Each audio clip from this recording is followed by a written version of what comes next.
Not every thought deserves your belief. Let that statement settle gently, without needing agreement or resistance. You are not being asked to fight your thoughts or silence them or replace them with better ones.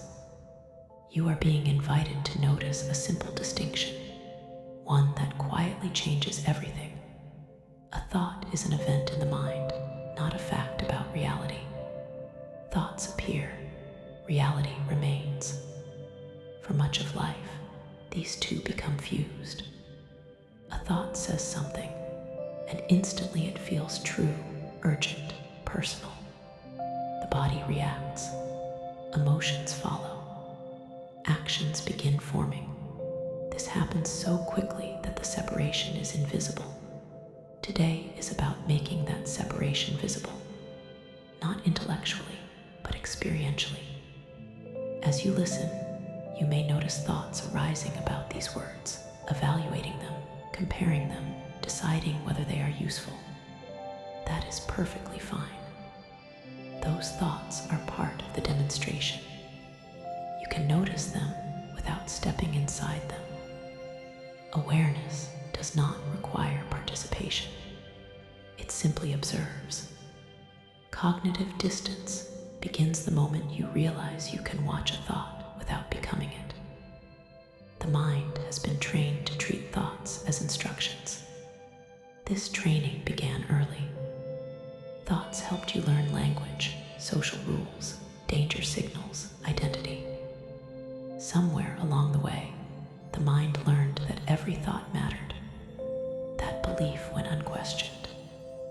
Yet, when you look closely, you can see that thoughts vary wildly in quality, accuracy, relevance. Some are helpful, some are outdated. Some are based on fear rather than fact. Some are simply noise. The mind produces all of them indiscriminately. It is a generator, not a judge. The judging is something you can do consciously, once you realize you are allowed to pause. That pause is cognitive distance. Imagine a thought appearing like text on a screen. You can read it without believing it. You can notice its tone, its urgency, its repetition. You can see whether it is predicting, judging, remembering, catastrophizing. This is not suppression. Suppression pushes thoughts away and gives them power. Observation removes urgency and reveals choice. In CBT, this is called decentering. In mindfulness, it is called non-identification. Different languages pointing to the same experience. You are not the content of the mind. You are the awareness that notices the content. As awareness stabilizes, thoughts lose their authority. They can still speak, but they no longer command. Notice how often thoughts present themselves as facts. I will fail. This will go wrong. They think badly of me. I cannot handle this. These statements arrive fully formed, without evidence, without context. Yet the body responds as if they are confirmed truths. Heart rate changes, muscles tighten, breathing shifts.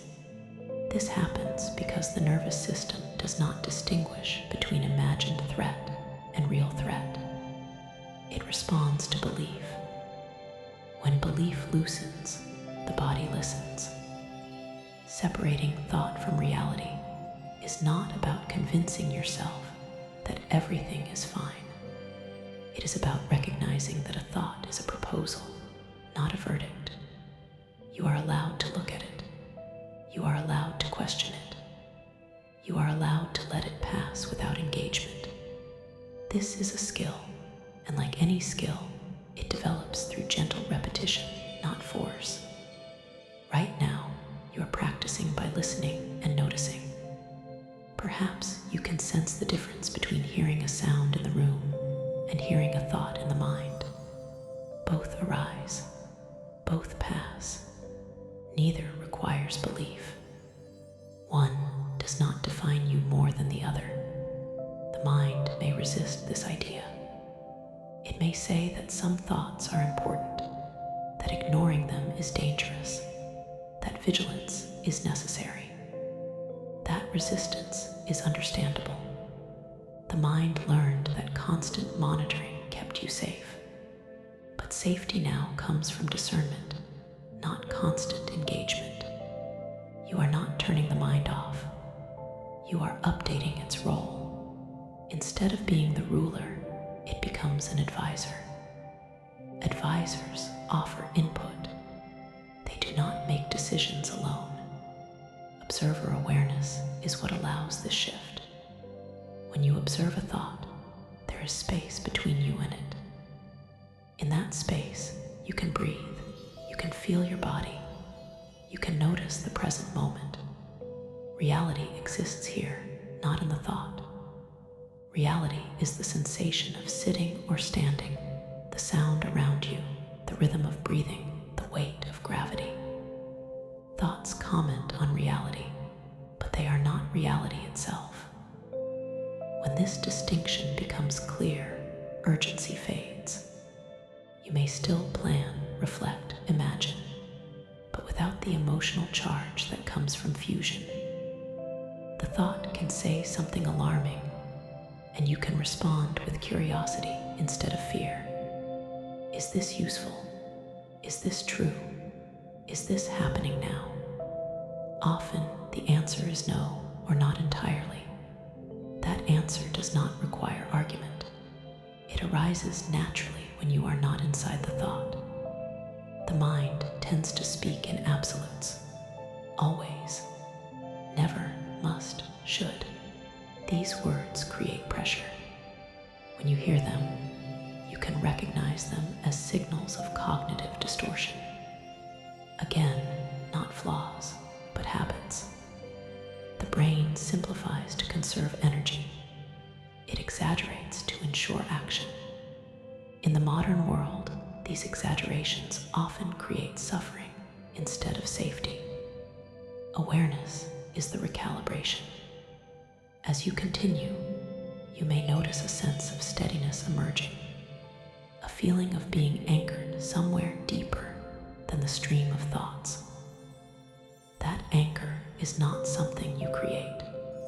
It is what remains when you stop chasing every mental event.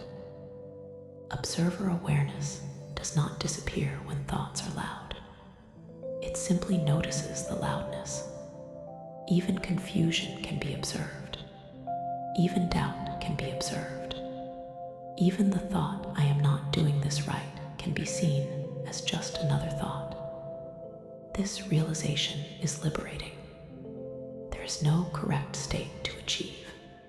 There is only noticing. From noticing, separation happens automatically. You begin to experience thoughts as whether passing through awareness rather than commands that define your identity. This does not make you passive. It makes you responsive.